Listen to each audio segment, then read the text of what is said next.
Hey YouTube, I've been asked for my thoughts about Satan, demons and spirits generally, a subject close to any Jehovah's Witness. My own awareness that there might be an unseen world came not through anything I had experienced, but the disfellowshipping from the platform of a teenaged boy.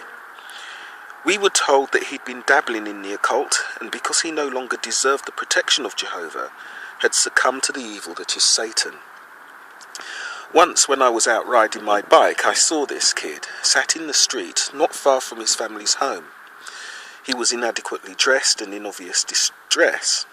I was a child, so naturally I turned and fled. My childhood allows me to forgive myself, but the adults around me, his parents and the elders that warned us away, can never be excused.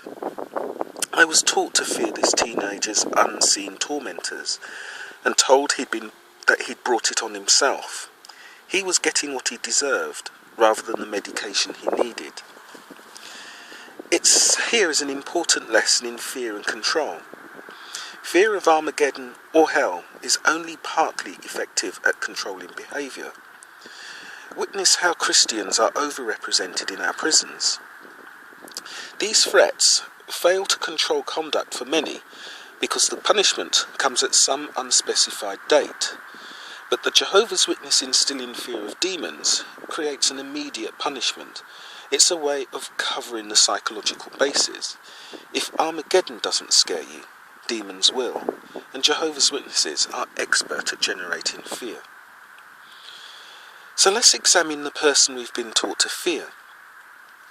In the Old Testament, Old Nick, as we call him over here, is a chatty character, making small talk with God. It's Jehovah that throws his favourite human under the bus to prove a point to Satan. Clearly Jehovah holds him in some esteem. It reads like they're friends, placing bets on livestock, when surely Jehovah knew the outcome.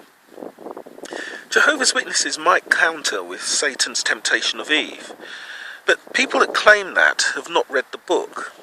The book says that the serpent tricked Eve because it was the most cunning of the beasts, and I offer as support for that the curse from Jehovah, that the tempter will eat dust and crawl on its belly. But a few pages later, Satan is strolling around, chatting with God and placing bets. So Satan didn't do it. Academic biblical scholars note that the character and role of Satan changes over time and with political need. It was at one of the early Roman conferences, where orthodoxy was determined by vote, that it was decided that God couldn't be responsible for evil. God needed a challenger, a fall guy, a Lex Luthor to God's Superman, in order to separate themselves from competing religions, yet attract followers from the older, pagan, multi-god faiths. They wanted, in effect, a second god. It was then that Satan was reinvented. They needed Satan to label followers of other faiths, the followers of evil. Without Satan, we would all be God's children, and the religious tribe of the individual irrelevant. They also needed Satan to excuse their own misdeeds and the mess they were making.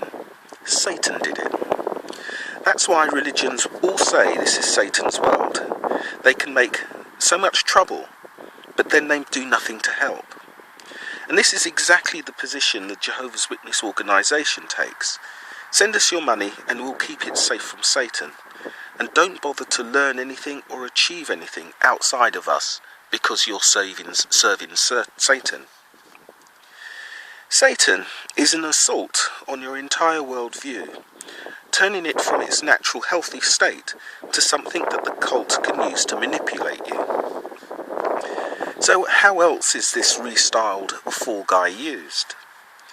I remember watching a preacher who, after years of anti-gay, religious hate speech, tearfully offered Satan as the reason for his hypocritical, lying, ignorant, arrogant, drug-fueled behaviour.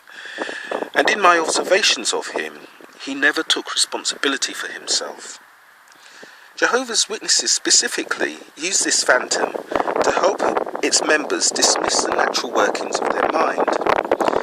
This can be seen when doubts in the cult are attributed to Satan, or it is said that apostates are tools of Satan.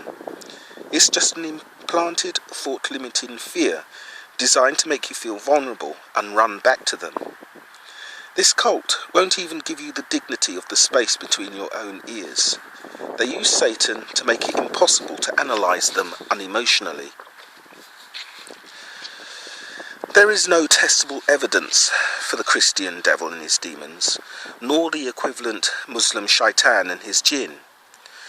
But the hearsay is limitless, which allows some people to create a causal link that just does not exist. This encourages some people to blame Satan for any bad luck, ill health or misjudgment they make and not examine themselves. Humans have a way of putting a quick and easy label on anything they don't understand. When there was thunder, we used to say the gods were angry. We used to insist the earth was the centre of the universe. If the crops failed, we murdered women, who we thought were in league with Satan. If a person had an unexpected mental breakdown, demons did it and had to be exorcised. But most sadly, it's only a tiny minority of people who challenge nonsense. Most people are satisfied with the easy labels and they fight to keep it so. For how many centuries did the churches torture, kill and imprison people for thinking contrary to their book? And for how long did general society tolerate that?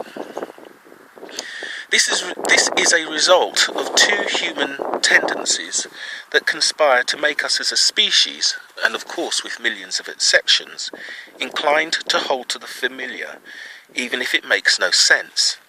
Because we form emotional connections to information, it can make change in our minds a truly painful process. And because we can be lazy, there may not be a recognisable benefit in going through that pain to acknowledge a new fact. For example, information that questions Jesus can cause a sense of loss for some and feel like a personal attack or insult. For others, the idea of the supernatural causes fear, with both ending in the brain not being correctly engaged. I personally know a person that says it is impossible to shake his faith, and that is the seed for witch burnings and the definition of gullibility. What kind of thinking is this? These things are merely ideas or data to be intellectually examined, assessed, rejected or accepted, not feared. No emotions are necessary to think. We create labels that are not to be re-examined because it makes us feel better and invokes and justifies that intellectual laziness. What humans find really hard is just saying, I don't know. I don't know does not satisfy our feelings. We'd rather make things up, just like we did with thunder. So you now know what I think of Satan. For me, he's the monster under the bed, the bogeyman, and the label we use to lazily explain misfortune, horrible or mentally ill people, and he's very useful for halting the intellectual processes. Yes, there's plenty of things humans cannot explain yet, but we've only just started our intellectual journey. But many will still stick to hearsay evidence as reasons to dismiss me here. Yes, there's loads of hearsay, and we've all seen the movies, and some of the tales and the near-death experience accounts can be compelling. But science is yet to fully map the brain, and a brain that is oxygen-starved and in the process of dying can hardly be called a reliable source of information, especially now near-death type experiences can be reproduced on command under laboratory conditions, producing erroneous experiences that are sworn as truth by the experiencer. This is excluding the influence of simple drink, drugs, stress, tiredness, brain chemistry, practical jokes, and plain old exaggerated stories or hysteria. It's because humans have been supporting and validating this label for centuries in the absence of a real explanation that it remains a popular archetype. Yet I doubt a Christian is afraid of the Muslim jinn, or the Muslim afraid of demons. Just how crazy is that? And for me, that's all the evidence needed to show that even the most deeply superstitious can be rational once the emotional connection is stripped away.